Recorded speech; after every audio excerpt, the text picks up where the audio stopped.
Hi everyone, and welcome to the latest edition of Seal of Approval. Joining me, as always, this week is Scrump. How are you today? I'm doing very well, thank you. I'm enjoying the lovely British weather here. It's been throwing it down all day, but I'm doing pretty good.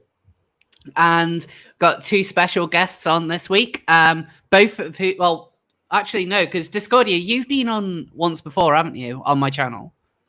Not on your channel, yes, but not on this show. Not on this glorious show, no. No, that was when we were looking through that Jonathan Yaniv thread.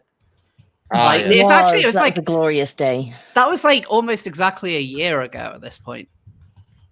That's well weird. But yeah, so how are you? I'm good, thanks. How are you doing? I'm good. I started to feel a little bit queasy, so if I ever go quiet during the stream, that is why, just to let everyone know. This is why we have co-hosts. Yeah. and also making his first appearance on my channel at all, British Knight. Hello everyone. Hello. And how are you? I am excellent, thank you very much. Thanks for having me on. No problem. So it's that special time of week once again where our good friends, the Seals of News. Yes, the seals are back. The Seals of News are back. They come. I like that one of them just has whiteness on it, since all the seal pups are white anyway. Ice flip. The most problematic of seals. Do seal pups have white privilege?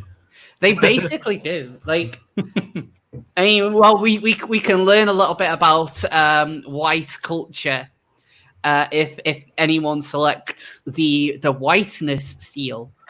But anyway, let's say British Knight, you're this is your first time on the channel. Why didn't you pick for us a seal of news? You know what? Let's go full incendiary and go Nick Cannon, shall we?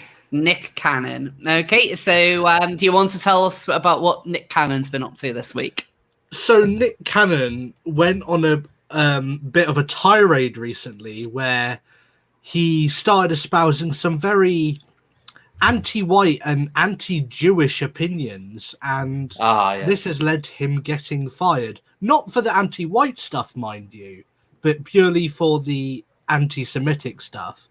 Now, he has been fired from his job, but he has also been offered a place at a colleague of his new TV station as a replacement for his previous job, as he has been going off about not being allowed to be a massive racist. Just to go over a few of the things that Nick Cannon said, he argued that melanated people have a natural sense of compassion and soul that white people lack, creating jealousy and fear that causes them to act out in evil ways. We've talked about this previously. It's the whole melanin magic thing, isn't it? Again? Yeah, it is. It's like, what is it? It's not Nation of Islam, is it? Which is the one that... It's both Nation of Islam and the Black Israelites. More for the Black Israelites. The Black Israelites are the ones that think that melanined people, in quotes, are the true Jewish people. And that's what he was espousing here. And they also, don't they believe that white people were invented by some sort of mad scientist? They were created by Yakub, basically like the mad scientist version of the devil, who drained all their melanin out of them, thus draining all the compassion out of them and turning them into literal demons. Yes. I'm so glad this all becomes so relevant because, as I've spoken about before, the UK version of Black History Month was actually celebrating a lot of these conspiracy theories. There was a book, I think it was called, like, hilariously, it was called ISIS, I think, or like there's something ISIS. I can't remember what it was called. But there's a woman who's espoused these theories for decades, and they were basically celebrating her as a black intellectual figure, when she's someone who thinks that all black people are really the true Jews and white people are literal demons. What I find strange as well is the amount of famous, big name black celebrities who are now coming out as fans of Louis Farrakhan. How do you pronounce his name? Farrakhan? Farrakhan, I think, yeah. Farrakhan. Yeah, he kind of went from being this, fringe, crazy figure to someone who you now have the likes of Jamila Jamil celebrating, and then you have like Ice Cube's like recent turn, and now Nick Cannon. Like it's really disturbing that this is that this. Well, like, the thing is, this is. Sorry, this bubbles under the surface a lot with like quote unquote like black intellectuals and a lot of the black organizations and Black Lives Matter in general. They've got part of this rhetoric within their organization too. It is a widely held belief with a lot of these super woke African American figures, if you want, that they are very much have one foot in the melanin magic world. Melanin magic. It is that is the basis of their black superiority theory, that melanin is literally magic and gives them superpowers. So, like, what kind of superpowers does this give them? So, I've heard them say something about how it gives them almost like a telekinetic power, and like Nick Cannon in the kind of stream that he did, or the podcast where he talks about, this is why we call each other like soul brother and soul sister. Yes, yes, it is, because we can connect via the soul because of our blackness, so we can actually communicate. They believe in basically that Wakanda was real. They believe that Africa pre-white was this utopia where people didn't have disease, they lived for hundreds of years, and that the fact that their like melanin was corrupted is what's caused a lot of these problems. That's also why a lot of the quote-unquote light-skinned niggers they refer to are referred to as like being lesser because they have less melanin. That's why they don't like lighter-skinned black people. Even though, you know, within the same racial group, within the same areas of Africa, skin tone can vary, just like it does with Western people. Yeah. But it's this idea that the darker you are, the more melanin you have, and the more like pure African you are. It's very much a mirror of like Aryan blood theory. The more melanin you have, and therefore the more in touch with the community, the earth, and the more spiritual you are. It is like a pseudo-religious thing too. I think Farrakhan once claimed that Hitler called blacks the true Israelites, and this was part of the reason why Jews wanted to keep black people down. Something that insane. Like, have you heard of that? Yeah, I have heard of that. But the thing is, they try and reference it throughout history. They've worked in this whole thing. Like, this touches everything. If you've heard of the whole medieval POC conspiracy theory, I'm sure you've heard of that, British Knight. Yeah, I have. It's kind of it's for lack of better terms, it's bullshit. But isn't that like for example, Shakespeare was a black woman? Yeah, essentially. Yeah, I watched a episode. I think it was an episode of Penn and Teller bullshit years ago where they actually talked about this, where like all these famous historical figures, like throughout European history, were apparently black, and this was like everyone from the likes of Will Shakespeare all the way up to royalty. Well, a lot. That's also. I think they call that like the black conspiracy theory. Some people. Like there's this whole that basically like a lot of the founding fathers were secretly black, or like a lot of the famous inventors in the world like Thomas Edison was secretly black, or that or that they stole their inventions from black people. I don't know, Discordia, have you heard about this whole medieval POC thing? I haven't. No, this is all new to me. Oh really? Do you remember? Oh, okay, I'm a deep cut here, but yes. Do you remember back during Gamergate there was the whole Kingdom Come Deliverance thing with Daniel Vavra? Great game, by the way. And they got at him because they were saying, "Why isn't there any black people in this game?" They were saying, "Well, this is set in like 13th century Bohemia, where there literally weren't black people." And that's when I'd encountered it before, but that's when I encountered like the biggest amount of like the medieval POC conspiracy theory. It's like, there was this one North African trader in Europe, in Italy during the 12th century. Therefore, Hungary in 1192 must have been full of black people. It's like, As that doesn't quite follow. That doesn't quite follow at all. Yeah, I saw a lot of that being shared on Facebook around that time. Like, there's loads of articles written up about how there were evidence that the UK was this multicultural society back in like the 13th, 14th century, because there was BBC even broadcast it. Yeah, like there was I believe there was kind of like she might have been like a duchess or something around that kind, or baroness, or something around that kind of position, and I think that she was black. This was kind of like in medieval times, so that was used as evidence that the UK was a multicultural society, rather than that potentially being more of an exception rather than the rule.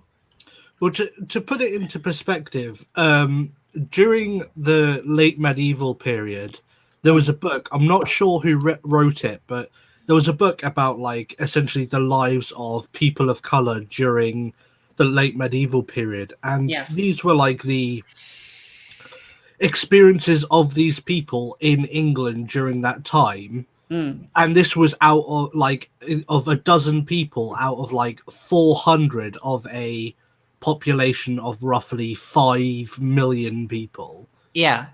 And that is how small the non-white population of England was at the time. Like, even as far as the early colonial period, like someone like, say, the real life Pocahontas, for example. Yes. That was a rarity in the UK. Well, yeah, that was one of the reasons why she was such a big deal.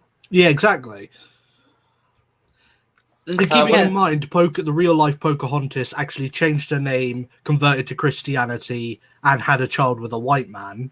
Yes. It was like there was a lot of conversion going on before she was even considered like acceptable to bring back to the motherland. Well, yeah, I mean, one of the things that they want, like that Christian missionaries and stuff have always been known to do, is to go out and try and convert people to the faith. So it makes sense that they would treat like Pocahontas and in that way, in terms of like a historical context. A lot of countries were doing it. I mean, Portugal especially was very interested in converting countries as far away as Japan. And Japan especially was known for having a very negative reaction to this sort of thing, to the point where they would actively execute missionaries for trying to spread Christianity in the East.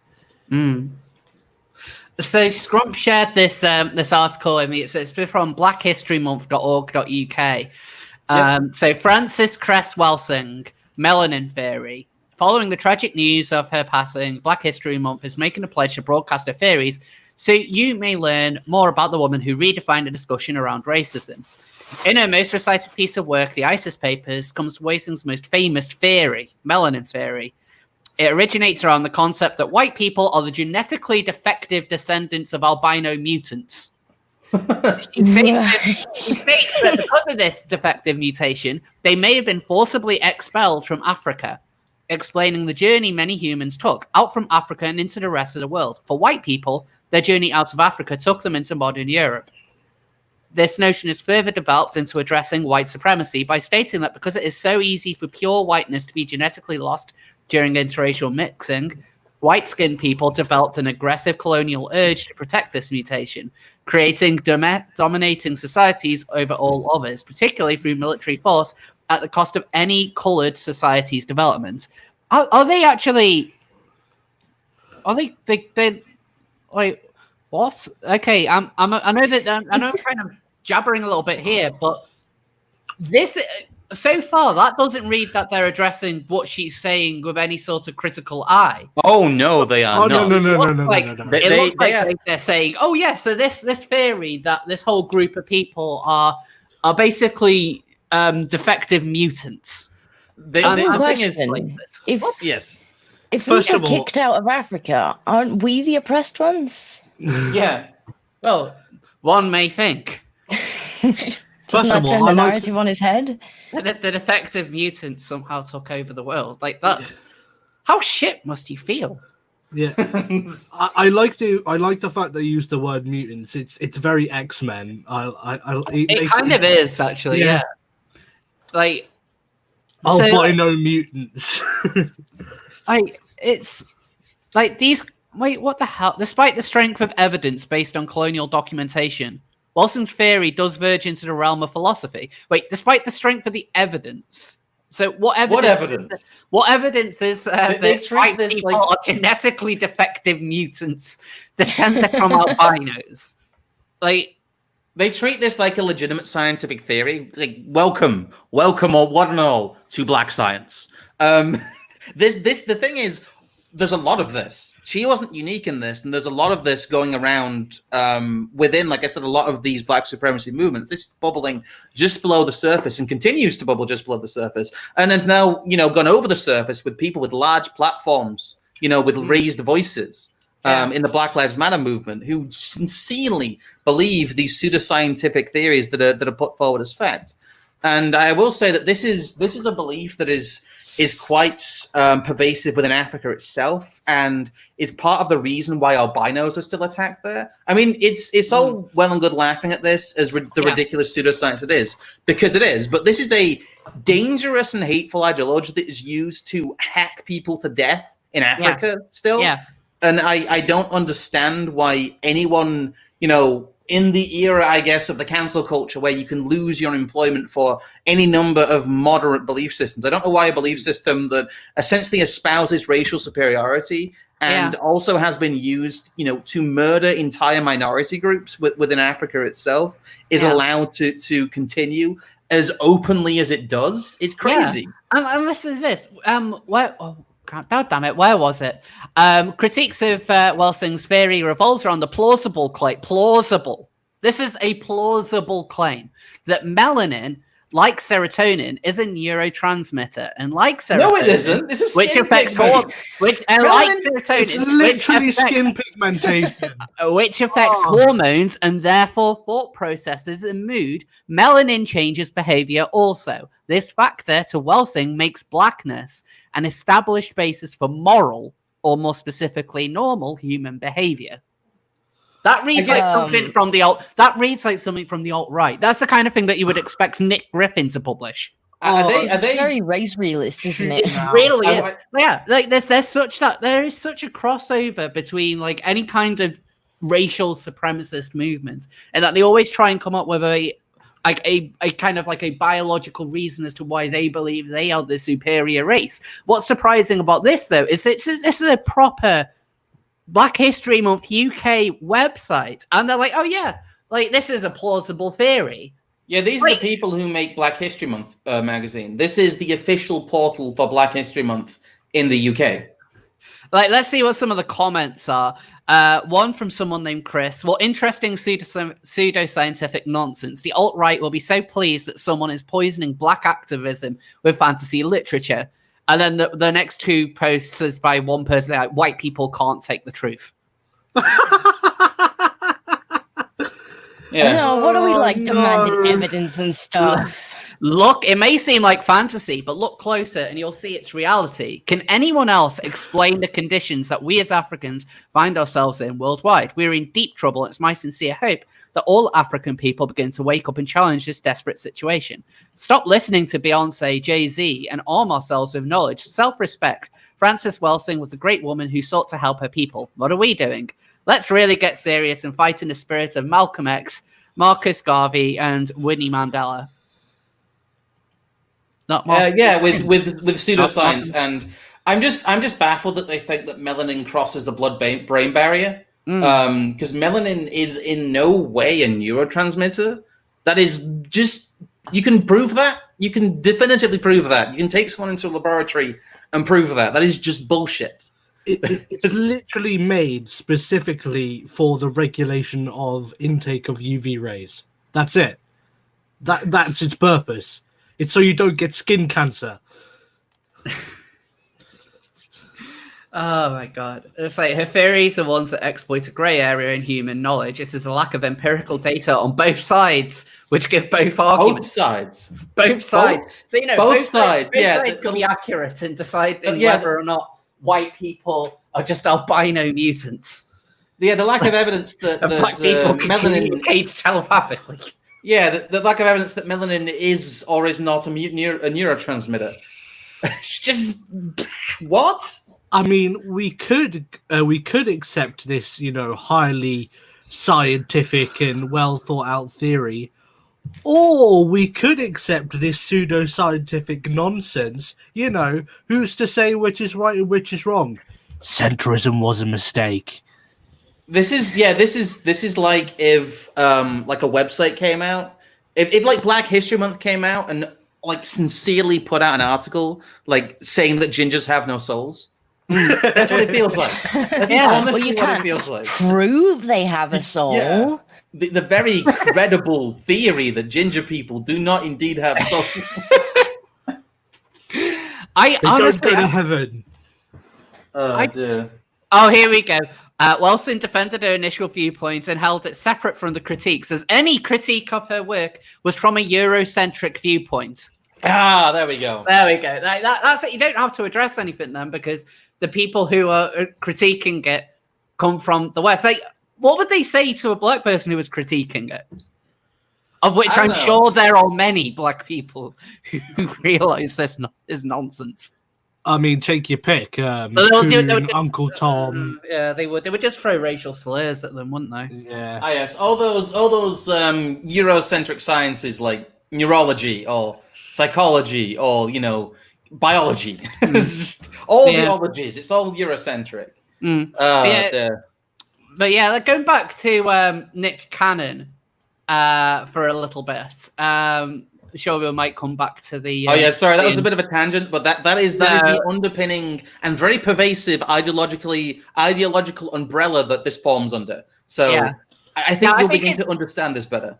I think it's important to kind of understand it, because especially when you have big name celebrities pushing these ideas, and what's more, they seem to be pushed kind of uncritically from like within their own circles. So, for example, with Nick Cannon. Like P. Diddy has offered him a pitch for his cable network Revolt TV, saying it's truly black owned. We got your back and love you and what you have done for the culture. We are for our people first, for us, by us. So he's saying that in response to Nick Cannon saying that white people are closer to animals, that they're true savages. I believe he spoke a bit about blood conspiracies, the kind of the general like anti-Semitic Jews run the world nonsense. Yeah, basically some of that as well. The Black Israelites believe that Jewish people are the ultimate usurpers, and that they are fake Jews that have taken over the world by stealing the history of black people. That is their literal belief. Yeah, and I think that's the point that got him fired. It wasn't the anti-white stuff; it was the straying into anti-Semitism. Because if you have a look at anything which is like in this TMZ article, Nick Cannon's firing back at Viacom after it dropped him for making anti-Semitic comments. Yeah, that's what they focused on. They're not focused on the fact that it was mostly an anti-white rant. They focused on the fact that there may be some anti-Semitic sections to it, which I think is quite telling. Anti-whiteness. Like, I think from what I can gather, he definitely did drop a lot of anti-Jewish rhetoric in there. But yes. But what I've seen is predominantly anti-white. So he's talking more using the phrase "melanin deficient," which I believe does also include Jews. Yes. He's speaking to anyone who has, I guess, visibly white skin. So literally whites, Asians. Like, he's even speaking ill of Indians because they're less white as comparison to Africans. Yeah, he's speaking about basically any non-African group. Yeah. He's speaking in racial purity. Yeah. That's the thing. Yeah, that's entirely all this is. Like, when people talk about racial superiority, they think too much about like kind of white supremacy. But that's not the only supremacist viewpoint out there. We just think about it so much because these people seem to be more likely to be given, they're more likely to hit the news when they say or do something stupid. Yep. Whereas someone like Nick Cannon, it can just be, he said something anti-Semitic, and there isn't really a lot of investigating what he said or why he said it. And then you end up with the likes of Jamila Jamil, tweeting out Louis Farrakhan, information, kind of articles or something. Be like, who is this amazing man? Like, I mean, it's incredible. Like, I remember when they got rid of him from loads of platforms at the same time, like things like Facebook. At the same time, they got rid of Paul Joseph Watson and Laura Loomer. And I think if that happened now, you'd probably see a big backlash for them getting rid of him. But like at the time, it was completely silent. But now I think that they would really kick off. They'd be like, no, you can't. Like, you got to still kick off like Paul Joseph Watson and Tommy Robinson, but you can't have our black supremacists. You can't have our supremacist on. Like, it's something that people are generally embarrassed by when it hits the mainstream, but this is a much more widely held belief than people realize. I mean, I've never really kind of come across it in the wild all that much. I have. Really? I've come across it on Twitter. Right. I've come across it in the wild online. Right. It's not as big of a thing here in the UK because we have a lower black population, and it's more of a thing, I'd suppose, in very isolated areas. So you'd have to go out of your way to encounter it, really. But I've definitely seen this rhetoric espoused in large amounts online. The sort of mixed, like, sort of black supremacist, anti-Jewish rhetoric tends to only occur when you overlap black communities with Muslim communities. Like, and it's not a very common occurrence because, like, obviously it only really occurs when both are taken, like, both black supremacy and Islam are taken to their extremes. But it is a real thing, and it does occur. Like, it does come up now and again. Like I think the only exception is indeed the black. What is it called? The Black Israelites. Black Israelites, yeah. But like I said, the Nation of Islam isn't really. They're not Muslim. They're again are quite similar in that they have this a similar belief system in the demonic nature of white people. Yeah, they were there at the Covington protest last year. Yes, that's who triggered the event. They were the main instigators, and that Native American dude, the fake Marine fridge repairman. Yes. That they kind of hurried off the media stage when it became clear that he both had stolen valor and was lying it through his teeth, provably. He was got in the middle of the situation, like deliberately. He like ran in with his drum. Again, counter to the whole surrounding him narrative. But yes, the Black Israelites were the main instigators of that incident. So does anyone have any more comments on Nick Cannon and melanin deficiency before we move on? I would just like to say that just to give context to just how disgusting these views can be, this is an actual quote from Louis Farrakhan, a person who Cannon seems to be taking inspiration from. Right. I am not anti-Semite, I am anti-termite. That's the kind of stuff. Wow. Yeah, wow, that's the kind of stuff that people believe. People believe. I will say that's pretty low. Yeah, I will say that also this is the first time I've heard about P. Diddy in fucking years. It is, yeah. Like, I completely forgotten what had happened to him. Didn't he used to be called Puff Daddy? He keeps on saying it was Puff Daddy, then P. Diddy, then he went back to Puff Daddy, and then he went back to P. Diddy.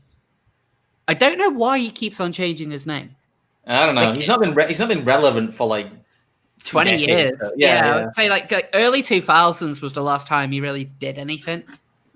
Like from what I remember, that was the last time I remember. Like he'd be on, The Box or Kiss, or the music channel. Video channels. The Box and Kiss. The Box, Kiss, and Kerrang were the three ones that I would always listen to. I would kind of cycle through them. Yeah, I think it would have Kerrang, and what was the other one? Scuzz or something like that? There was Scuzz. I didn't like Scuzz all that much. I remember when it first came out, and it had lots of kind of death metal-y bands on it. Oh, disavow Rose. I had lots of. I don't like death metal. I like happy music. I like Spice Girls.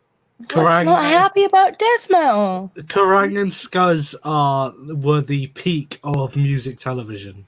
I was amazed how long like Kerrang and Scuzz stayed on air though. They weren't on air till like 2016, I think, something like that, something stupid like that. I didn't realize they were still there. But anyway, Discordia, do you want to choose the seal? Yes, let me bring up the seals before we go back to the seals. I think we should quickly go over some super chats which have just been coming in. Yes, go for it. Good. Pay us money. Here's more money. So Zurindu with $5 New Zealand dollars. Morning from New Zealand, guys. I'd argue that polar bears have white privilege. They eat seals after all. Well, polar bears are scum. So polar bears eating seal cubs is it's classic white on white violence. Yeah. And it needs to stop. Especially when seals get older and they lose their white fur. Yes. And they become a lot more darker. That is racism. Very, very racist, yes. Polar bears need to learn about white solidarity.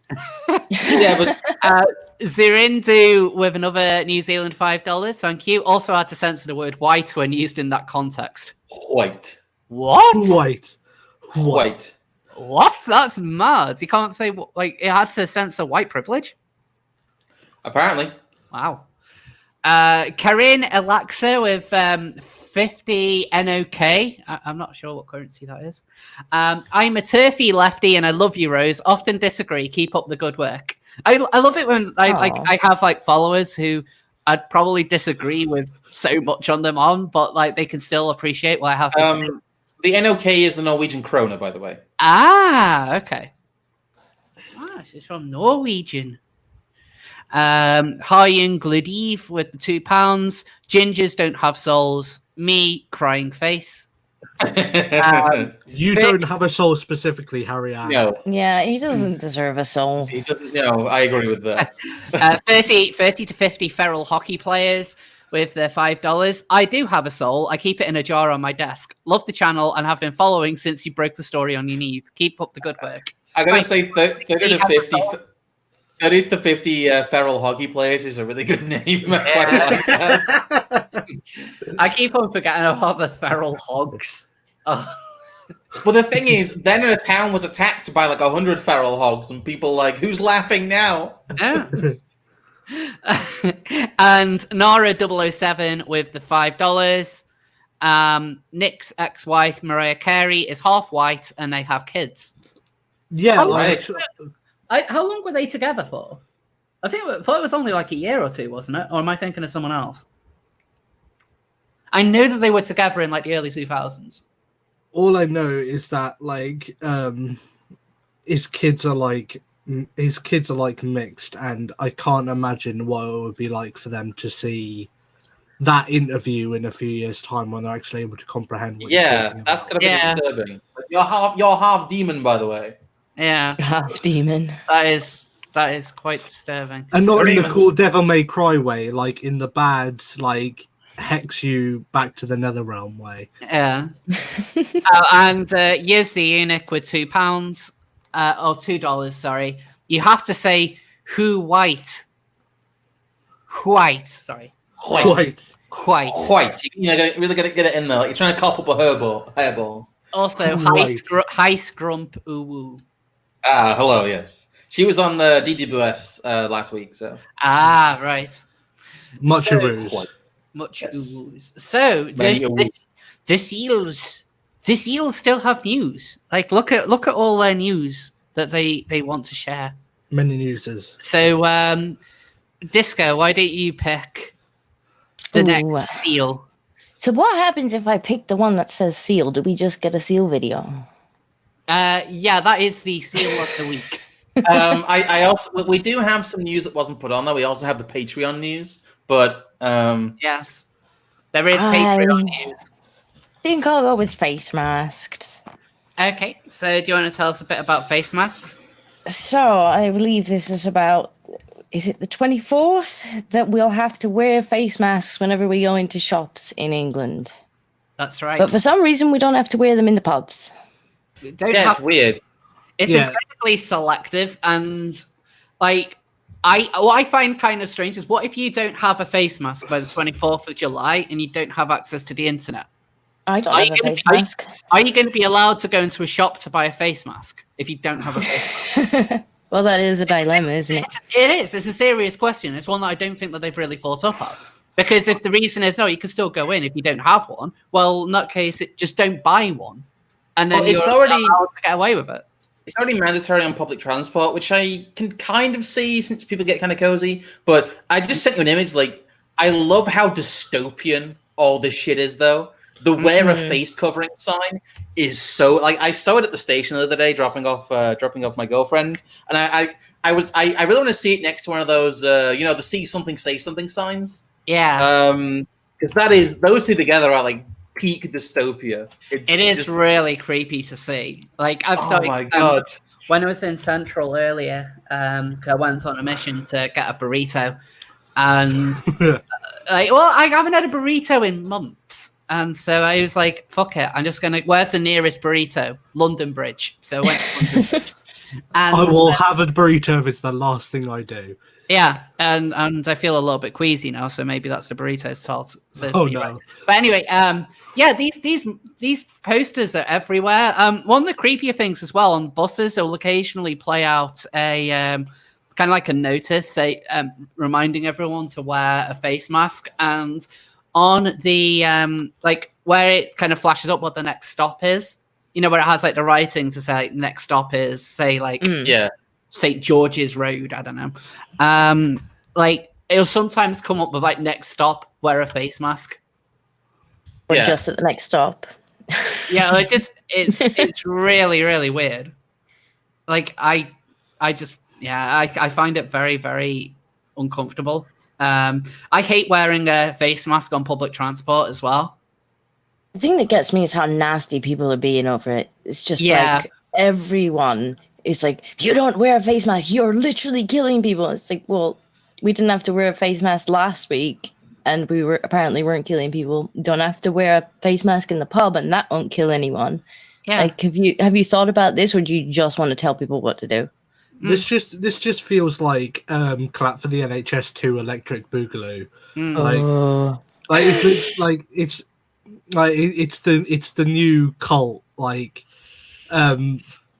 and not only this late in the game, it feels like bringing a condom to a baby shower. It really does. Yeah, like I said, I want to see a CCTV sign next to a see it, say it, sorted sign next to a wear a face covering sign. That is so like next to like some sort of animated like neon billboard display. That is so dystopian cyberpunk. It's just the way London is going right now. It's so horrible. It's really depressing just to go out, especially because not as many shops in central London are open as you'd think. Like loads of places are still closed. Like most restaurants, if you go into like the West End or something, the vast majority of restaurants are shut. Still, like I thought they would have all been like dying to open, but very few of them are. Look, Greg's is open, so my northern soul is happy. Well, shit, that's good then. Do you remember this sign? Sorry, the secure beneath watchful eyes sign. Let me. Oh God, this one. Yeah. We need that one. That's creepy. Wear a face covering sign. It's the fact that was an official. Even when I saw that in person, I thought that must have been like a ploy or something. Oh no, they were sincere. Yeah, just to placate Tommy in the chat, this is quite literally Big Brother is watching you. Yes. Very much. There's your 1984 reference, Tommy. I hope you're happy. So Vito wants to know what he's missed. Well, the SEALs have been doing their news. They've been doing their news. Anyway, the face masks. Before we go into a bit more face masks, I everyone has to wear the face masks now, and you might be going out and wondering like, oh, where could I get a face mask from? I might need to get a face mask. Well, let me show you. You can get Rose of Dawn face masks. That is beautiful. You can get Rose of Dawn face masks on the Rose of Dawn shop. You get the seal of approval face mask. Oh my God! Yes. I'll tell you what. Just for inviting me on your stream, I will wear a seal on my face. Thank you. Seals are known for their, respiration qualities. Yeah. Exactly. Let the seal protect you from COVID-19. I know we're bitching about face masks, so this is just a desperate plug. I mean, if you're going to be forced to wear one, it may as well be a rose one. Exactly. Yeah, if you're going to be impressed, you might as well look fly while Chill. doing it. It's a shill, but like also for a limited time, there is a discount code in the chat in the description. Seal mask for 20% off, so you can get a special offer on it. We'll also be selling Scrump brand water filters. Anyway, enough of the shilling. Right. Let's get back to actually talking. Shall I get up on my soapbox then? Because I have a bit of a rant about this. Oh no, you can go for a rant. Yeah, it's the problem I'm having. Like you said, Discordia. A lot of people are getting shoulder to shoulder in pubs, especially after the protests. I think after the protests, all of these disruptive measures look so hollow and stupid. After literally thousands of people are allowed to cram into public spaces and goof on each other. Yeah. I know they were not all wearing masks. Those are very selected shots. Most people were not wearing masks. And I just think you're right. If people can go into the pub without face coverings, why do they have to go into shops with face coverings? I don't get it. It doesn't make any sense, especially with, not having face coverings during the height of the lockdown as well. Yeah. The big thing about the face covering thing, it's a stupid pissing contest debate that has spilled over to the rest of the world from the US because the US Democrats are trying to use face coverings as a virtue signal tool. Because Trump hasn't been wearing them, they're saying that everyone should now wear face coverings everywhere just because Orange Man bad. So because Orange Man bad, we have to wear face coverings in shops now. Yeah, that's it. It's literally it. It's a spillover from stupid partisan US politics. This has nothing to do with medical advice. Otherwise, we would have been wearing them the whole time. Well, and that's something which really annoys me as well. The government, up until very recently, has been saying, that there's next to no evidence that face masks could do anything. But then all of a sudden, they're like, well, new evidence has come in. Well, what's this new evidence? You've been telling us for months that it would offer no other protection, and you've been trying to make sure that it's only the NHS staff that they're the ones who really need it. Now all of a sudden, everybody else has to have it when we've been going through this for months. What's happened to this fabled PPE shortage? Yeah. And by the way, these are not N95 masks. These are not proper masks. People are wearing cloth masks and scarves, which will do nothing to block viruses at all. Nothing. They're saying it stops particulate spray from people talking, but that's such limited case. That's such limited use case. I think it really is just a way to make people feel safer or give people this false sense of security when they're out and about. The only ones that will protect you are official PPE, and the only place you'll get official PPE is in places of work or in hospitals. That's it. Yeah. The thing is, I do have official PPE masks because I have ones that were designed, for work sites as well that do actually have proper air filters on them. They're actually more enhanced than a lot of the NHS people would use because I used to use them in areas that had a lot of very fine concrete dust and brick dust and things like that. But you're right; those have been sold out for months and still aren't available anywhere. What people are using are basically square pieces of cloth, which do fuck all. You might as well wearing one of those Nigerian bead masks that they tweeted about a couple months ago, if you remember that, with the whole young inventors thing. Oh yes, except for the seal one. That will protect you. Yes, the seal will protect you. I can assure you. The one was amazing, though. Have you heard about seal magic? It's like melanin magic, but with seals. Just saw this in the chat. There's no mandatory masks in Wales now. You can guarantee that they will bring it in because Wales is basically acting 2 weeks later than England and everything, whilst at the same time acting as though they're being completely independent about it. To the point now, but with Wales, they're now pushing it to the point where Wales believes they've handled the coronavirus so well, they want to start looking at independence. Yeah, Like they're actually, yeah. No, I'm being serious. Like they're actually in the Senate. They're actually going to be debating a motion on independence because now 26% of 25%. Sorry, 25% of Wales back independence. Sure, I mean, go it's for it, so Wales. proud. Go for it. All they've done really is just been like slower than England at releasing everything. Oh, and they had a 5-mile limit on where you could travel. So it's basically the worst of both Ireland and the rest of the UK. they also did that in Scotland too. Scotland has basically been doing what England has been doing, but 3 weeks behind. They're even more stubborn. They're trying to do that so they can have border checks and so they can enforce a border.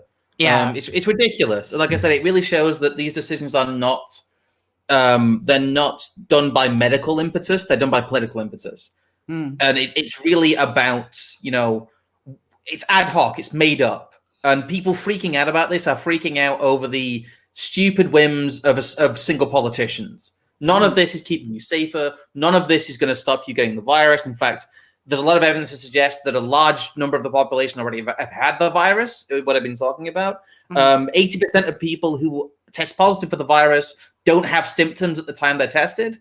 And moving forward, it seems that percentage holds up for people who don't have symptoms in general. So it's, again, there's a lot of stuff knocking around, and what you're being told is not medical advice, it's political posturing. Yeah, I mean, hell, even the WHO said as much, that they only really changed their guidance on face masks due to political pressure, basically.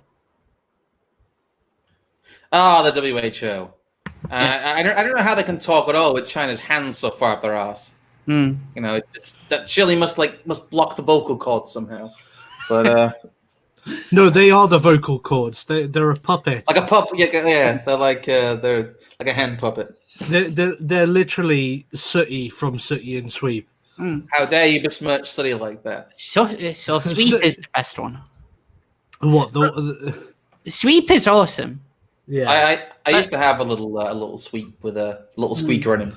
I just remember watching them when I was little on a VHS tape. Just wholesome memories. One of my favorite episodes of Sooty was the one where Sweep's family come to visit, and they basically walk into this room, and there's just like hundreds of like clones of Sweep, and they're all squeaking. And so like it's just absolutely deafening, just all like the squeaks going on. Like it's just the best moment in Sooty history. Also, as promised, I've just bought a face mask. Oh, thank you. Did you use the discount code?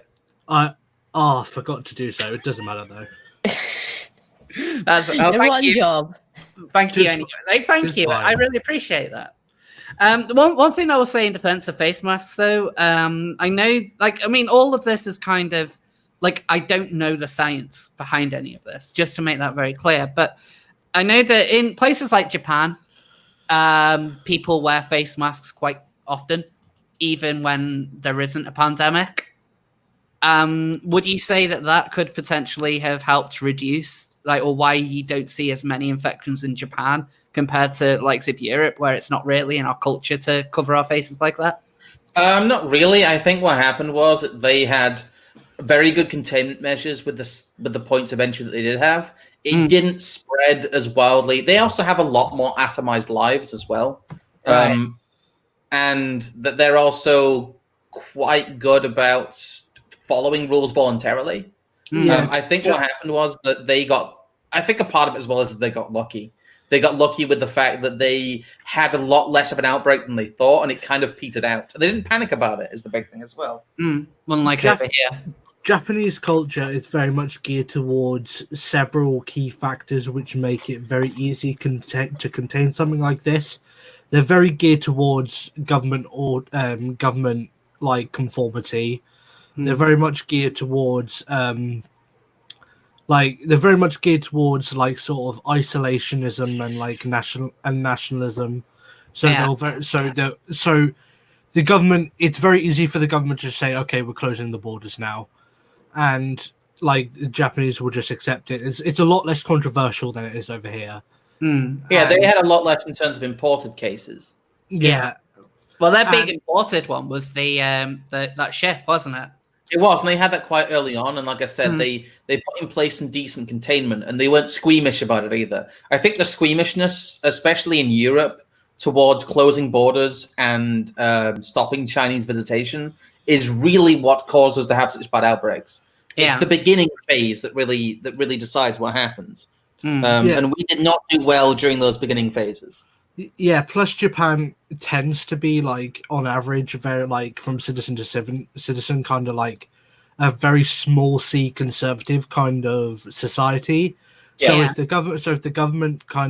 government says like, look, if you just do this stuff it'll be fine, the citizens will generally just do it because they're willing to accept that explanation as fact. And I'll be honest, to the Japanese government's credit, they have much less incentive to like they're so politically independent that they have a much less incentive to deceive their population than a lot of Western nations. They'll just tell it as it is. Which I have to respect the Japanese government for, if nothing else. I do love Japan. Yeah. But I can never become a citizen because I'm white. Their citizenship is actually quite weird in that you can become a permanent resident. They have a sort of system where you're halfway between a permanent resident and a citizen.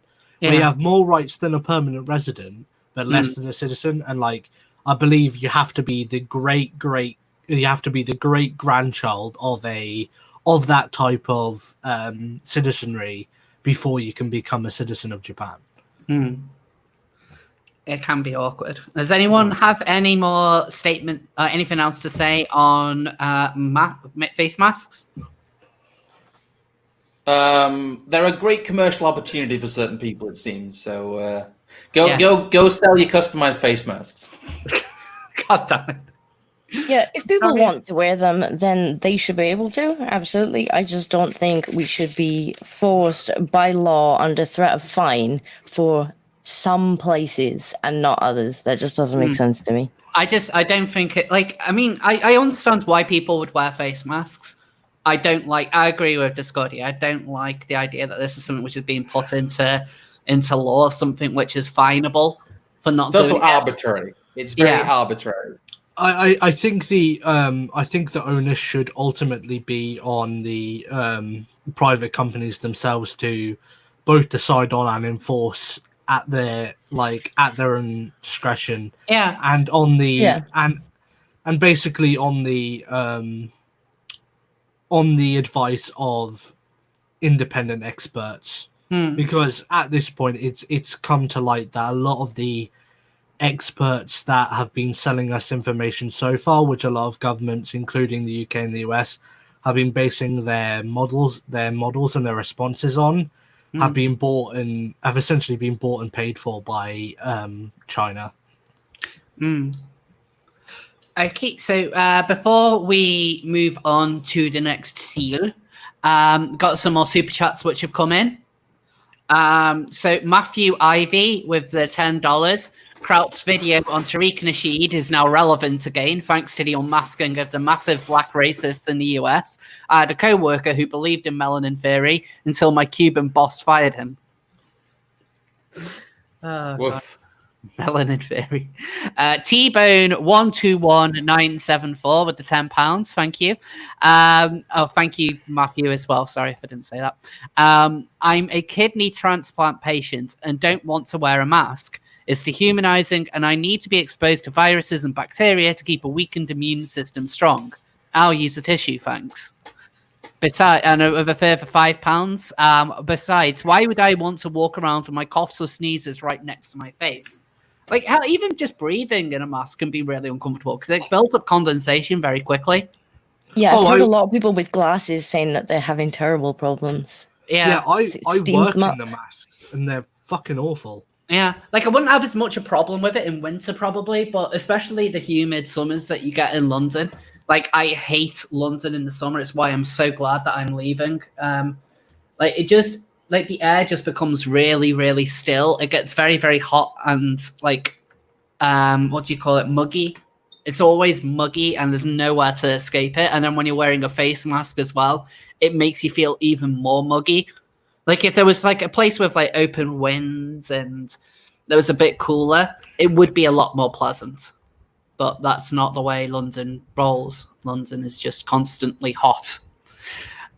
So with that, Scrump, would you like to pick a seal? I shall pick a seal. Yeah. I guess we've already talked about whiteness in general, haven't we? We have. Although there is one other thing which is kind of connected, but it is kind of interesting. We'll cover that one then, because I'm interested, because I don't know what this is.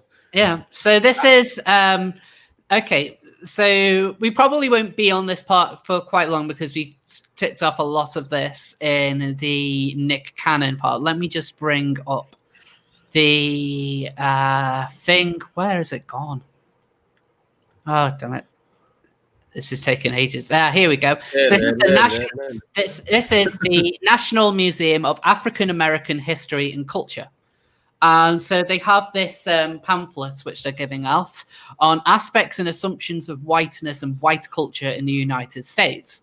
Now, initially, I thought that this was a 4chan troll until I saw it actually on a official website where they talk about... I haven't seen this yet. Okay. So this might fascinate you. So these are aspects of white culture. So rugged individualism. The individual is the primary unit. Self-reliance. Independence and autonomy highly valued and rewarded. Individuals assumed to be in control of their environment. Would you... I would just say that's the... I would just say that's less a white thing so much it is as a liberal and libertarian thing. Yeah, I'm going to say that... Sorry, Scrump. I'm going to say that right off the bat, they're making this supposed white culture sound pretty advanced there. This sounds like white supremacist rhetoric. It really does. Well, that's it. They say here, in America, we have all internalized some aspects of white culture, including people of color. But if you go through this, you'll sound a lot of this just so happens to sound a little bit like Marxism, especially the next one, the family structure. Oh, no. The problematic family structure, the nuclear family, father, mother, 2.3 children is the ideal social unit. Husband is breadwinner, wife is homemaker and subordinate to the husband. I mean, that hasn't really been the case for decades. Yeah, and look how much been the case for decades. And look how much happier women are. Oh no, I'm 30 and single. Why am I sad? Anyway, this just seems. This seems to just be traditionalism that they're. That is. That it's like, oh no, I don't like traditional American culture. Okay, go off, I guess. Sorry, keep going. Yeah, the next problematic aspect: emphasis on scientific method. That objectivity, how evil. Objective, rational, linear thinking, cause and effect relationships, quantitative emphasis. And these are problematic, yeah? Well, it's because we can... How is that white culture? How is emphasis on scientific method white culture? Because Francis Bacon invented it. But you get people all over the world from all sorts of countries who are scientific. I mean, we did just go over black science, to be fair. Yeah, we did do. These are the same people who get angry because actual science can disprove their quote-unquote black science with the melanin shit. So. Yeah, it was like there was that video from years ago from, I think it was at college or it might have been high school, where there was a guy there was a girl in a class talking about witchcraft, and a white kid said, none of that is real, there's no evidence, and then he was accused of being racist. I thought you were going to say he was accused of being a witch then. I think I remember that. Yeah, it was really shamans are real or something. Yeah, so they make lightning happen or something like that. Yeah, it was that. And it was just a kind of reaction to the class. It's just shut up with your white privilege. He's like, but he's right. What will you choose? But these people are not, because the way in which the people were talking to him, like the other kids in the class, they were talking as though, like, yeah, things like witch doctor and stuff, everything they do is real. And it's like, that's not the case at all. But yeah, this, when you combine, I suppose when you combine the scientific method with melanin theory, it's like, what will you choose, Western man? Objective, Which way, rational, Western man? Yeah. objective, rational, linear thinking, cause and effect relationships, quantitative emphasis, or we was melanin wizards and I'll shit. keep going through it because all of this is amazing. Yeah, so history, based on Northern European immigrants' experience in the United States, heavy focus on the British Empire, the primacy of Western, Greek or Roman, and Judeo-Christian tradition. Like, I don't know a lot about the American education system, so I can't comment too much on any of that. I'd find it very strange if Americans focus a lot on the British Empire, though. They don't. They really don't. It's literally the only thing they really focus on when it comes to the British is the Revolutionary War, the 1689 Bill of Rights, and the spread of democracy via the British Empire. That's it. Right. Well, that's not been true in schools for decades. If you look at history education in American schools now, it's extremely revisionist and extremely Marxist.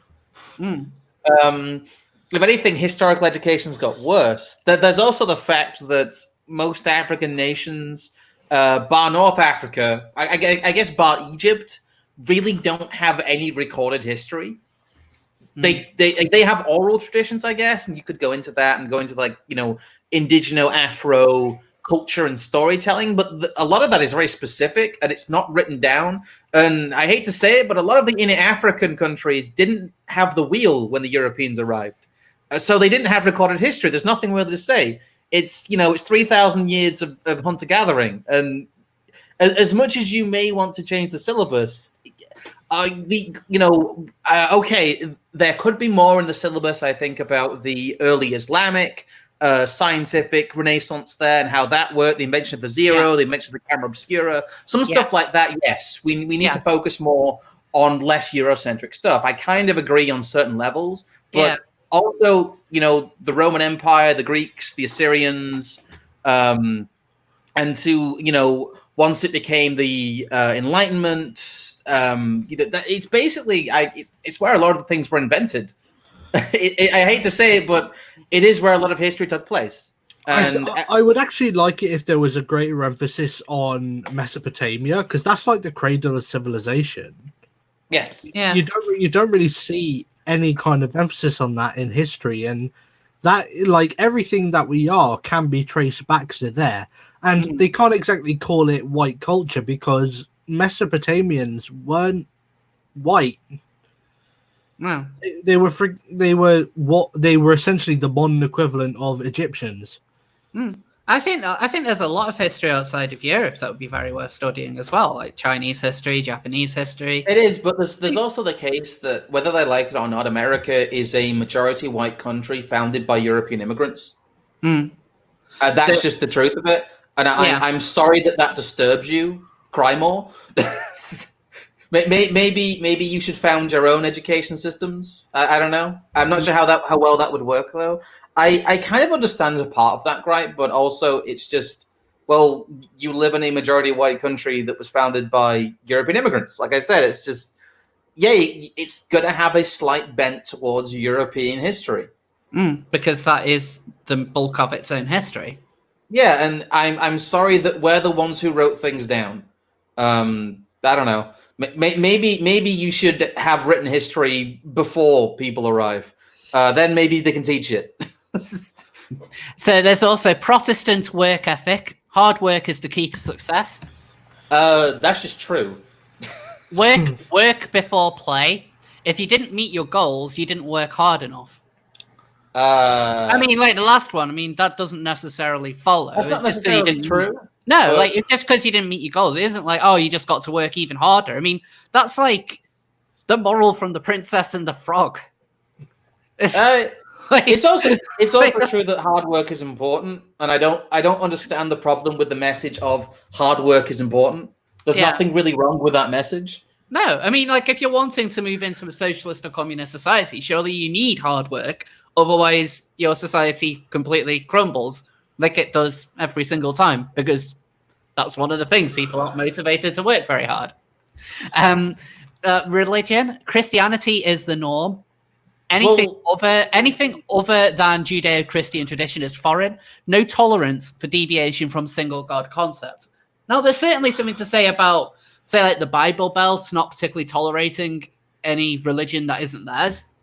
Are they joking about this? Because Black America is actually more religious than White America is. That's one of the main. That's one of the main paradoxes of their Democratic support, because a lot of the Democratic politicians who represent Black districts have to get into Bible thumping mode sometimes. No, Black America is bigger on church than a lot of White America is. Yeah, that is a complete nonsense. Yeah, and I would certainly say, like in London, the vast majority of like the kind of church groups and stuff that I've gone through are often like Afro-Caribbean church groups.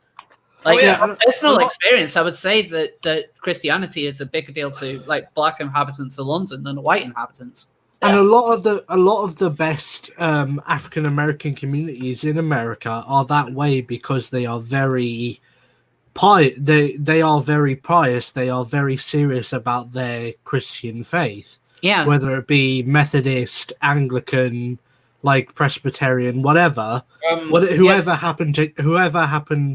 whatever ancestors they happen to have from whatever area of Africa that was colonized. Yeah. Like, have any of these people also read like the Declaration of Independence or the Bill of Rights? Or have they noticed that the US has very rigid separation of church and state?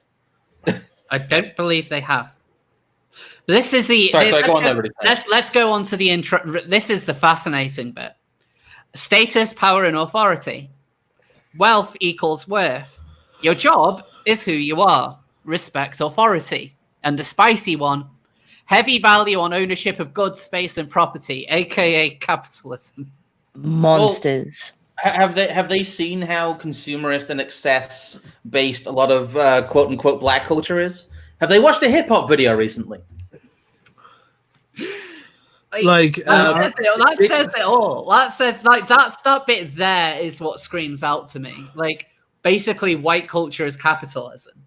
In fact, like, a lot of these are like, yeah, like a lot of the kind of phrase is like, oh, you know, we've all internalized aspects of white culture, but like, I wouldn't say that these are specific to white people. Like, no, that's anything I see in this at all. That's like, oh, this only applies to white people. These are Western post Enlightenment values. These are the values of the modern Western world. These are the values that brought about the Industrial Revolution and modernized the planet. That's what they are. Like, even when it comes to law, like, if you go to a third world African country that was previously a colonial state, you'll find that their legal system, for however hit and miss it is, will generally be based in the English common law tradition. In that they'll have whatever judge you face will have an old tattered book which essentially espouses the 19th century version of the English common law. Like, and that can be applied to pretty much, and these sort of traditions, whether it be Protestant Christianity, like English common law, Protestant work ethic, hard work wins, freaking capitalism is the way, albeit even if it's in a like sort of corrupt tribal sort of sense in which the government kind of gives priority to whatever tribe they're from. These are the sort of things that make up the modern post-colonial African nation, and it's not it's not perfect, and it could use some improvement. It's certainly so, but I genuinely believe that like it's better than the alternative, which is collectivism and tribal warfare and starvation and death and like an average like life expectancy of 35, which even white people were facing up until about 1820. Discordia, what's your take on this? Sorry, I've not heard from you much this stream. The ever quiet witch Discordia. Disco, please. It's just insanity that they think that this is just purely white culture. This is just Western culture, and some of it is just capitalism. Like there's a lot here that I don't want to kind of go over all of it too much. One bit that I jumped out as well, aesthetics. Based on European culture, well, like we've already discussed that, but steak and potatoes, bland is best. What? What? Are they going white people food? Is that what they're doing? That's what they're saying. Like, I personally find that really, really insulting. Like, I do a lot of cooking in my spare time. I hate bland food. I don't know many. I only know one person who eats bland food, and she needs to for dietary reasons. I hate to get into another rant here, but a lot of quote unquote ethnic food has practiced in its home countries is made of terrible ingredients and disgusting. A lot of the reason that a lot of things were heavily spiced is to cover up rotten meat. Simple ingredients, well presented, generally taste, good. There's also, yes, I do like spice. I'm a spicy boy, but we know. Generally, westernized versions of traditional food tend to be better because we have better ingredients, better economies. Indian food. Everyone talks about Indian food in India. Most Indian food in India is either just very bland vegetable, like dals. It's just all chickpeas and lentils, or it's like the same mutton curry over and over again. Western capitalism and excess has brought us some wondrous food. It seems like they have this weird idealized version of their own cooking, and it's just like this strange thing of like herder white people food. It's like, well, technically our ancestors were overspicing the food because they had rotten meat. So, yeah. Well, it's kind of like it's kind of like a lot of what they consider to be like ethnic food is not actually ethnic food. It's a Western version of ethnic food. Yeah, it is. Right. Yes. If it was actual ethnic food, they would probably not like it at all. I mean, I would say that like places like China and Japan have like very good like food when you kind of go over there. Like even China, which is very, very surprising. Had a lot of random stuff out there. Like I had their pig intestine on a stick when I was in Hong Kong. Like that was interesting. But like I can imagine. Yeah, but it was actually tasty. And the thing is, I find it kind of insulting when they just think, oh, it's just kind of bland. It's like when they always talk about mayonnaise. It's like, oh yeah, white people put mayonnaise on everything. Like, do we? I mean, I literally do. I like have it with a tuna sandwich or on a chicken burger or occasionally on chips. That's I don't know. Like I said, this whole thing is kind of rich. If you really want to get down to brass tacks and get into I think this is the reason they shouldn't get competitive when it comes to race, because this is, like I said, this is a group of people whose ancestors didn't invent the wheel until the 19th century. So maybe ease off on the whole herder white people science thing, because this comes across as black people being uncultured, uncivilized, and wanting to basically return to being in mud huts under some sort of communist system. That's how this reads. This reads like white supremacist propaganda. You're right. Yeah. This reads like a poll joke. And then they have something Paul would put out to make black people look bad. Yeah, and then they have white terrible. And then they have white supremacy underneath. It's like it's like this is the thing. Like these kinds of things do look absolutely ridiculous to people who are not already bought into the ideology. Like I've seen this being shared on Twitter quite a lot. Is why I genuinely thought that this was the 4chan troll when I first came across it, because no one's talking about this in a positive light. It's the same as the melanin theory that we were talking about at the start. This kind of stuff just seems to come from weird academics who like put a lot of emphasis onto their feelings and try and pass that off as almost like as some sort of cultural science that they feel all this stuff. Like all of this, so much of this is just kind of reads as anti-capitalist. Like, look, competition is an aspect of whiteness. That there is a winner or loser is whiteness. That there is decision-making or majority rules. That there's justice based on English common law. That time follows a rigid schedule. That if you don't meet your goals, you didn't work hard enough. Yeah. You have, being white means being individualist, taking personal responsibility, believing in the scientific method, believing in a work ethic, believing in a strong family unit, believing in having some kind of hierarchy and just it all comes across as extremely anti-black. Like I said, it does. Like this does really, really read like this is someone trying to make them look bad. And like how this is the Smithsonian. I just noticed that this is the Smithsonian. Like it's one of the most respected kind of museums in the world. And they put out something that genuinely looks like 4chan made it.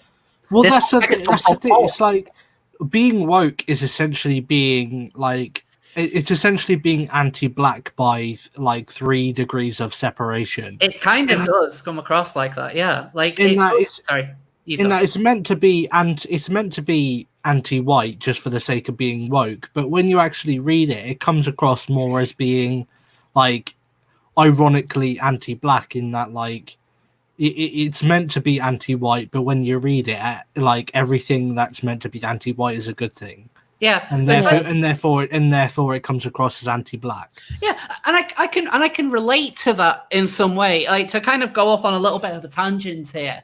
As a trans woman, I hate saying as a trans woman. I do kind of get the idea that you have these quote unquote well-meaning activists absolutely patronizing you to hell in your name, making it out as though you are this kind of weak, pathetic victim to everything in the world. That all of these kind of issues that just so happen to only be resolvable through a radical left-wing ideology, mind you. Like, look at all of these. Like, how many of these openly align with Marxism?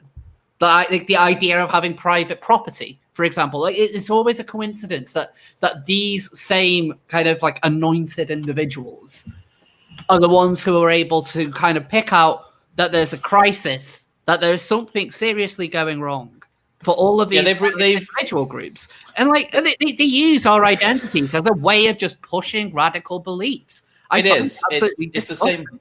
Oh, my dear Rose, are you calling out the Marxist? Yes. Are you naming the Marxists? Name your opponents. Just like Nick Cannon did when he named someone else, another group. No, you're right. It's substituting the proletariat for another supposedly oppressed group. They've substituted wholesale, the oppressed black person for the oppressed proletariat, because in the strong Western economies that have lifted millions of people out of poverty and raised our standard of living relatively continuously. We've had some ups and downs recently with financial crises and fuckery with our financial systems, but there has been a continuous rise in we don't have infant mortality much anymore. That's almost a thing of the past. We really don't have hunger in this country. There was actually a report I heard on Radio 4 of all things that looked into being hungry in London, and they were saying that if you look for food, you can get food. There's lots of places, lots of soup kitchens, lots of free food from even high-end patisseries. We live in relative comfort in the West. We still do. People lose sight of that, and therefore the proletariat rhetoric does not hold water anymore. So they have to find another vector of attack, and this is it. Yeah, and this is why whenever I try and explain this to radfems, for example, who think that the trans rights movement is particularly right-wing, it's not. All they're doing is they're changing the class that Marx talked about from one which they can't really align with anymore because, as you said, wealth has risen dramatically since the time of Marx. A lot of the people who push this narrative would kind of fall more into the bourgeoisie.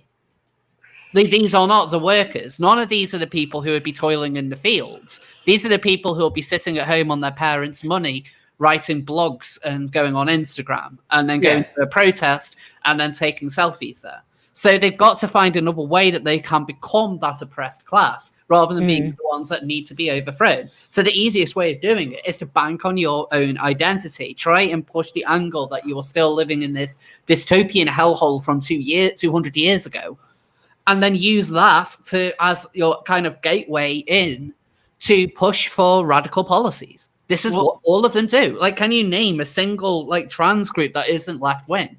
Well, ultimately, the Marxism of today is ultimately aimed at killing the upper class and keeping it to make it's essentially a movement to put the upper middle class in control by killing the middle class and keeping the lower middle class and the working class in their place. So the resentful, what AA would call them, the managerial elite, allowing them to become the true elite, which is like the true ruling class. That's what Marxism is in the 21st century. And I'm sorry, but this is the sort of thing that really needs to be stamped out with extreme prejudice. Like, I'm sorry, I'm no Pinochet. Like, I'm not advocating for pushing communists out of helicopters, but at the same time, I mean, but why not? Though? Helicopter idles in the distance. But at the same time, like, this is a sort of thing that needs to be called out and people need to realize that these people are they're the next Hitler, they are the next Stalin, they are the next Pol Pot. These people are the next great danger of our civilization. What were you saying, the Discordia? Oh no, I was asking why not? Why is he not advocating for them to be thrown from helicopters? I mean, they're free. Some thrown. They're free. Come on, they love them. They're free helicopter rides. Okay. Isn't that what they want? They want the handouts. States. Okay, you don't have to pay for them. Okay, Discordia, you can have Ash Sharka. I'll give you Ash Sharka. And Owen Jones. Oh, Take Owen Jones. I know Owen Jones. The rest can be put in the right-wing gulags. I think we have some super chats backing up now, though, so I saw a few go by. Yeah. So does anyone, before we move on to the last seal, does anyone have anything else to say about whiteness? No. Okay. That was the sound of it. No. Get you demonetized. No, I think I got a bit near the knuckle there as it is. So yeah, well, I think Scrump might have dropped an N-word earlier in the stream, and so that might have. I was quoting. It was in quote marks. That's fine. I was quoting rap. No, I wasn't quoting rap lyrics. But F the police coming straight from the underground. The underground. Yeah. So there's So we've got two more super chats. Anthony Bailey with the $4.99. Thank you. Love you, Rose and Scrump. Rest of you, let's talk. I feel morally insulted with the face mask order. Am I the only one? Do you mean the order from the government? Or only two? I thought we got a bunch more super chats. I saw a couple for a tenner go past. Oh, I read those out earlier. Oh, did you? Okay. T-Bone, yeah. Fair enough. And Mr. Floppy Knickers with the $5. That is an epic name. Excellent name. I wish my name was Mr. Floppy Knickers. I could make people say it all the time then. Please tell me that you have a channel. I will subscribe to it right now. Scrump Knickers, that should be your name. Oh, no. Is this the new version of that famous racist stereotype cartoon? No competition, act sports. Majority rule, no tribes or gangs. Is this real? Unfortunately, I can assure you that this is indeed real and is on a Smithsonian website, which is quite bad. So some of the seals have delivered their news, but there is one seal left, which is Barry Weiss. So we can we can touch on Barry Weiss quite quickly, can't we? Yeah, we can. I suppose so. Cool. Okay. So does someone want to quickly explain what she's been up to this week? Barry Weiss was a New York Times columnist, I believe, who was someone who was honestly kind of mediocre from what I've seen of them. They had a lot of "this is what grinds my gears" type columns, but they're relatively inoffensive, to be honest. I don't see why people got so upset about them.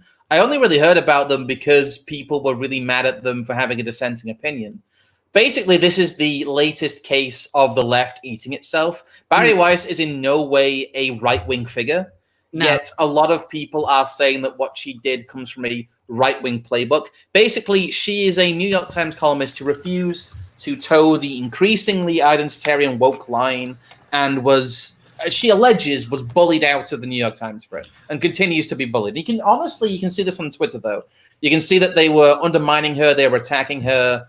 And again, it's not appropriate for colleagues in a workplace to be publicly harassing, and I would say that this did stray into harassing in many cases a co-worker because of an opinion that they have. That is not appropriate. And I think that Barry Weiss might, I don't know. I think she should have made them fire her, in my opinion. I don't know how much spine she has. Okay, so is she a journalist or a journalist? I think she's I think she's a journalist. So she like an opinion piece person, like an Owen Jones type, or she's a bit actually investigative? No, she's not a particularly good journalist, in my opinion. Right. Okay. I don't think she deserved what she got, but she is a bit of a, you know what really, like I said, a lot of her columns come across as, you know what really grinds my gears type shit. She is a bit of an opinion piece writer. She's a bit of a wet blanket. She's a bit of a lefty, really. She is. There's no other way to say it. She's not someone who is particularly against the agenda they'd be pushing, apart from in these extreme cases. But she's just someone. This is noteworthy, though. Yeah, it is. Someone who isn't on the left. Well, she is someone who is on the left. Oh, I thought she's more centrist. Well, she's still on the left. She's more center left, but she's still moderate on the left. Yeah, she's still someone who's going to vote for Joe Biden. Which she might as well be right wing in terms of the woke left. Yeah, pretty much. That's basically what I mean. alt-right at this point. Yeah, she's Tim Pool territory. Not really, no. Tim Pool's gone on to get off my fucking property or I'll shoot you territory. Tim Pool's getting red pilled as shit. He's the fence Korean now. Okay. Beer the beast. He's the Tim Pool. She's the Tim Pool of 2 years ago. So do you think this could be like kind of like her awakening moment and starting to get a little bit more on the red pill side? Because a lot of this certainly reads in that way. I mean, she's talking about how there's just there's not allowed to be any kind of diverse in opinion. Everything just seems to really just be there to please Twitter. Because everyone seems to be going for like kind of like the virtue woke clicks more than anything. None of that surprises me. No. But I think that's why this of everything is really notable. Like everyone else who has been coming out with a few exceptions, or mostly on the right, the people who are speaking out against this. Like I know you have people like J.K. Rowling as well, but Rowling is firmly on the left. She's speaking out against it because this has impacted her personally. If she wasn't getting the flack that she was for the kind of like the gender critical statements she was making, she would leave this subject well alone. She'd have no interest in it, but it's impacting her. Whereas with Barry Weiss, I mean, I know that she has been getting, like clearly being bullied, almost. And I think she has been bullied. It's kind of like the high school sewing circle nature of the left that she's really exposed. This is all very kind of sad and wet, in my opinion. I have some sympathy for Weiss, but not a lot. She's not someone who's willing to speak about this properly. She's not someone who's willing to go whole hog about it. And she's not someone who's willing to really fully name the ideology that's come after her. She's a very middling, center-left, spineless journalist. And the beast that she's been feeding for a lot of years has finally eaten her. This is inside media wrangling. It's leftists attacking less extreme leftists. As we've seen, and it if anything, it's more of an indication of the full Marxist takeover of the mainstream media than anything else. I think we'll see more and more of this, especially now that they have pushed a lot of right-wing figures out of mainstream spaces. Now they're going after the moderates. I mean, the BBC is already kind of doing everything they can to sideline Andrew Neil. Like, I know that they're apparently having talks with him to host a new news show. As to whether that or not that goes ahead, who really knows at this point. But I agree, Disco. I think we're going to be seeing a lot more on this kind of subject in the future. Does anyone have anything else? It's not even. I would say that it's really a sign of, again, the further shifting of the media Overton window that. Yeah. This isn't a right-wing figure, quote-unquote, being expelled from media. That is a wrong narrative. She is in no way a right-wing figure. She's a left-wing figure. And she's a left-wing figure who is not quite far left enough at this point in history for the rest of the media. That's the point we've reached, where you have to be extreme left with a very specific set of beliefs to be in a major media organization. There is no room for tolerance of dissent at all. And I think that again, it's going to lead to the increasing irrelevance of the mainstream media. Already, the majority of people do not trust the news. They do not trust the news outlets. They do not trust what they hear. They tune out from it. And this is only going to further their march into complete irrelevance. Yeah, this is why, in a way, as much as YouTube and Twitter and the likes might be doing everything they can to kind of bring down the alternative media voices, part of me is quite hopeful. I do think that we're going to win in the end. Like, I mean, hell, I can guarantee that like my videos on a weekly basis probably get more views than a lot of stories on places like Pink News or K-Star News. Like, I know that they vastly. Yeah. So like, and I'm just you'll get a lot more views in a like with a computer. Like these are organizations that have like money behind them, and even they can't really kind of have. You'll get a lot more views than, especially sites like, The Verge or the Daily Dot or even the Guardian in all the direct they put out. Their view count is surprisingly low. It's in the single-figure thousands on a lot of them. It's very, you'll see them boasting about, oh, this article has 50,000 views in 2 days. It's like, yeah, well, so that's what every like mid-level YouTuber can get, really. Yeah. Like, if you have, 100,000 subscribers isn't even that much anymore. If you're a 100,000 subscriber channel and you make relevant content, it is not, it is pretty reasonable that you break 50K on most videos a lot of the time if your channel's still alive. And yeah, they are much bigger than most of the media is. And because they can't, most people can't see those metrics with the mainstream media, we don't realize that. We still take a lot of stock in what these people say, but it's an illusion. They have illusionary power, I think. Yeah, and like kind of on that tangent, it kind of reminds me of Pink News as well. Like a couple of days ago, they announced that they were getting a grant from Google to help them with activism. So, lovely. So now, because they're failing as a news website, like it's been well known that they are close to closing. They've just been handed a lifeline by Google, so they can kind of shift their priorities from being a news outlet to just another leftist mouthpiece, which is obvious when you look at the kind of news that they push.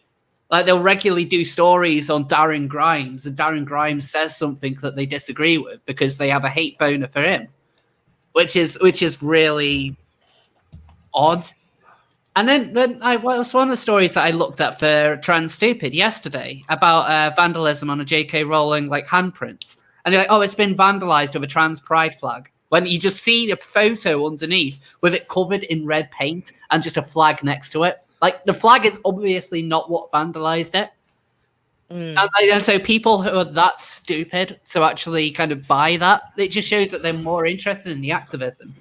And the same goes for a lot of the media outlets that we see nowadays. Like CNN. I saw earlier on, apparently The Guardian just cut 180 jobs. Yeah. Fascinating. Womp womp. Good.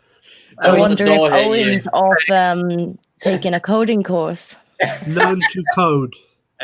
Remember on Twitter, the thing is, we have all these organizations, having each other's backs. We have the universities having the backs of the media. We have the media having the backs of the university intellectuals. We have social media having the backs of anyone who is inside that bubble. Like we saw with the whole, learn to code is hate speech shit.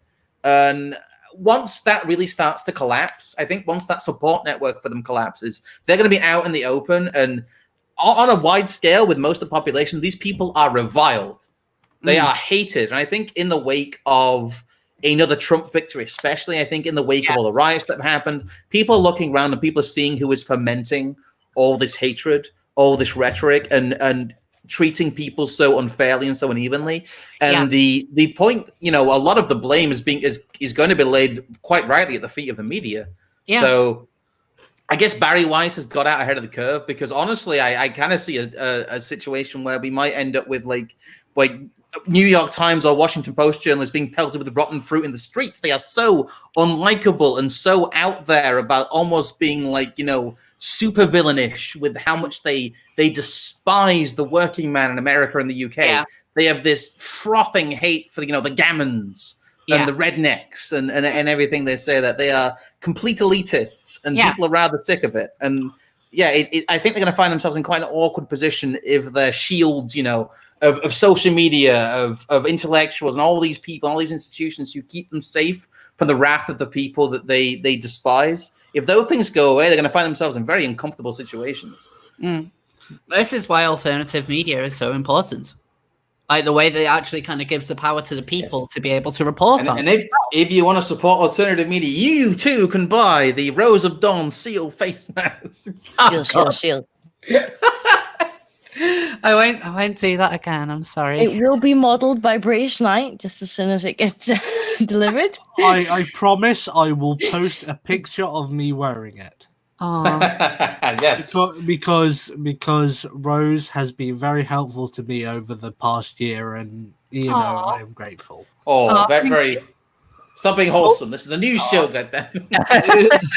I will be wholesome as I so please, Scrub. So does anyone have anything else to say on Barry Weiss and the media scum?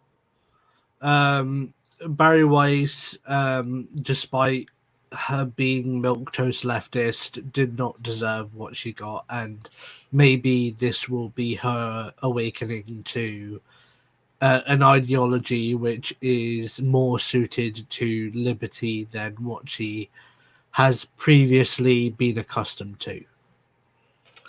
Okay, so with that, Scrump, I believe it might be time for some good news. It is time for some good news, and some very, very cute good news. I will relink it to you because it's a little bit back in our chat logs there. I found it. You found it, yes. I found it. I found a tweet about it, but it's the fact that the ongoing efforts to save the cheetah have been more successful this week. There have been 2 cheetah cubs born via IVF. They're adorable. Look at them. There they are. Look at how cute they are. Look at how cute they are. I just want to squeeze them. Bask. I love the Bask one in in the the glow of the back. cheetah. Look at the one in the back where he's like, yuck, yuck, yuck, yuck, yuck. Oh, they're so cute. Sorry, here's the actual story, if I can get it. Yeah. This was actually back in February, but that the ongoing efforts in general have been going very well. The cheetah cubs are doing well. They've survived. They're a few months old now, obviously. But the preservation of big cats in captivity continues to go well. So look at they're so cute though. I just thought this was adorable. Like I said, the stories I in my research I found is actually a few months old. But again, the ongoing program is still successful, and I think they're hoping to get some more through the IVF program and more big cats. So yes, and hopefully we can have a population that can then be re-released into the wild. But conservation going pretty well still. That is awesome. No, and they're really cute. I'm genuinely pleased because at the end of the day, like, I'm a libertarian and I do believe in like freedom to do as one pleases, especially for private businesses. But at the end of the day, I do think there is a certain moral onus on human beings to protect life that would otherwise go extinct by our own desire to expand our own territory and and essentially become more successful by taking over more territory. If we don't do that, then we are not meeting our moral obligations as citizens of this planet, which we call home. I would agree with you. I think there's too little onus. I don't understand why, like the general idea of the right has let the left co-op a lot of environmentalism, because the left is terrible at environmentalism and spouts a lot of lies. But we do as conservationists. I think conservationism, it should be a part of the conservative movement. If we don't conserve, the planet, what else are we supposed to conserve? That's kind of mental. Like, I'm sorry, but it's like these animals, for what we might call them, is we treat them as if they are like of a lower rung of the of like species than us, but ultimately these are the beings with which we share this planet. And I think that ultimately we should respect them as we should respect them as a fellow species through which, like, because we are the only species which can leave this planet. And while we are working towards that end, I think for the time, like, I think these are the sort of species that need this planet to survive. And if we don't treat them with the respect that they are owed, then we are no better than the beasts that certain nihilistic individuals claim us to be. And therefore, it's the onus of the political right to work in the favor of the species which perhaps can't protect themselves from the financial ambitions of the free market type such as ourselves. Apart from pigeons, fuck pigeons. Yeah, screw pigeons. I just need to answer. There are too many pigeons. I need to answer this question from Portrait Seal. So you must answer the question: roe seal or seal roe? A roe seal is much better. Roe seal. Roe seal. Roe seal's pretty good. That's what you as a seal would be. Yes. So everyone, like this week, I actually have made a straw poll. Fuck yeah! Right. I've made a straw poll. Let's go. This can actually be done Put in the chat. Put in the chat. So, where the hell is the link gone? Here we go. No. I found the link. There's a moment of terror there. I found the link. Okay, so it's also in the... So I posted a link in the chat. There is also a link in the description as well. So if you can go on there and if you can vote for who you think gets the seal of approval this week. Right.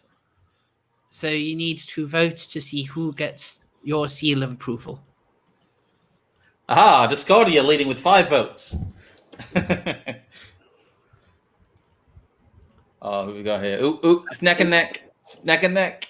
Discordia with 7. I voted for Discordia, by the way. So there's the poll. So just so people can kind of see it. So, no, I'm falling behind. While the poll's going no. It's a three-way tie. It will. So while the poll's going on, shall we do the seal of the week? We shall do the seal of the week. So this week's seal of the week, let me just find there he is. There he is. Okay, so this week's seal of the week, it's quite a sad story, actually. Oh, no. So this is Tea Tree the seal. So he was rescued by Seal Rescue Island, and as you might be able to tell from his eyes, he's blind. And he needed to he wasn't able to be released in the wild, so they were teaching him to eat by hand, and he was going to go to a nice seal sanctuary where he could live out the rest of his days. And then all of a sudden he went for surgery to remove his eye, the eye that's kind of looks a bit infected, and sadly he passed away. Oh no! After the operation. The reason for that is seals, when seals go under general anesthetic, because of the way their lungs are set up, it sometimes means that they don't automatically start breathing after they've had general anesthetic. So it is, even if the surgery could go completely fine, that kind of wake up bit is the real touch and go part. Unfortunately, he didn't wake up. But this has gone from seal of the week to feels of the week. I know, but I wanted to highlight Tea Tree because he was a really good seal. And so I wanted to honor him as seal of the week in his memory. Sad now. I need the kittens back. Can we get F in chat and a salute for the seal? Thank you. F in chat for Tea Tree. Tea Tree the seal. Can we get a salute and some sad... Big F's. A sad trumpet music, please. But I wanted to honor him, honor the seal. He's a good seal. He was a good seal. I genuinely cried when I heard the news. Oh no! I was crying my eyes out. Shall we check in on the straw poll then? Yes, let's go on the straw poll. Scrump has thoroughly won, I think. Ah, landslide. There we go. Scrump with the 15 points. Yes. British Knight with 11. Discordia with 9. And then I came last with 8. So this week's seal of approval goes to Scrump. Yes, I win.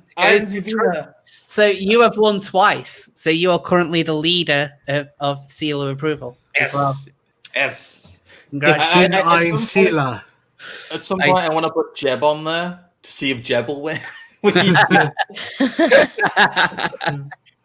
Please clap. Please clap.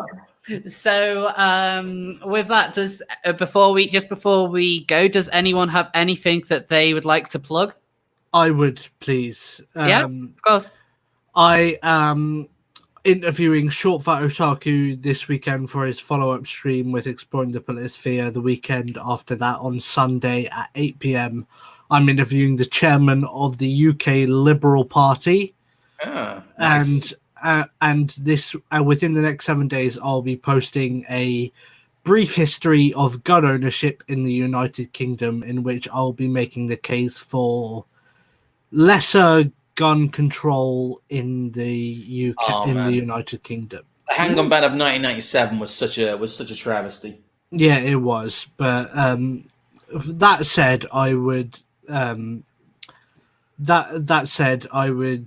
very much appreciate it if you would come over to my channel over the next few days and check it out, because I plan on posting a lot of content for you people to enjoy. Thank you very much.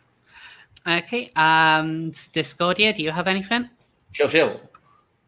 I mean, people can check out my channel at Discordia 3052. I occasionally post videos on there. Okay. Best plug. I have a fantastic upload schedule of like once every 6 months. You know, it's kind of lucky because I've just run out of Coke to go with my gin, so like this is a perfect time to like. British I was Knight never gonna confirmed beat doing yours, your shield there, British Knight, was I? You're just like, I get this and this and this and this. I'm like, well, I occasionally upload some. I'm on that grind. You understand? It is a grind when you gotta start actually. Just weekly content. all I will say is all I really have at the moment is Parler. You could join my Discord if you can find a link to it. I guess maybe we should put that link in the description. You know what? I'll get Rose to put a link in the description for people to my Discord. Trump is worse at this than I am. I'm terrible. The only other thing I have to shell is my Parler. I'm just Scrump Monkey on Parler. Unfortunately, I have to be logged in on Parler to see posts, which is my least favorite feature of that. But I do have a Parler, so that's if you want to see, the occasional meme. I do tend to post there every day, so that's the one real place you can follow me on any kind of social media. I did try Facebook, can't get past the interface. Horrible. Ugh, Facebook, no. There is a link to Scrump's Parler in the description. Yes, and I will get you a link to my Discord, like if I can get it to work. Fuck Facebook. All my homies hate Facebook. Yes, exactly. I use Instagram, I use Twitter, and I use Parler. I could never get into Instagram at all. I made an account to look at somebody's account, and then was just like, no. I only really got into Instagram because Blair told me to. Like, that's literally the reason why. Isn't that like her primary social media? Yeah, it is. Like, I will occasionally put photos of food that I've cooked or pictures of dogs. Like, that's normally about it. I'll put a link to Scrump's Discord in the chat. Yes. Hold on a second. Copy link. There we go. It's in the chat. Okay. So, has any more chats come through? Nope. So, with that, I'd like to thank my special guests tonight. So thank you, Discordia and British Knight, for coming on. Yes, Thanks for having me. An absolute pleasure. And thank you once again to Scrump. thank you for coming on, as always, because I was here. Here is where I am. Because you're the co-host, of course. This is your show as well. So I don't know why you're thanking you for coming on. Finger guns. It's fine. It's fine. Anyway, so thanks everyone for tuning in. Hopefully I'll get another video out this week. There will be another Trans Stupid next Tuesday. So that is going back to a weekly format every Tuesday. There's going to be new content. I'll try and get something else out in the meantime. But otherwise, I'll see you all next time. Bye. Bye. Bye. In a bit, Sunny Gems.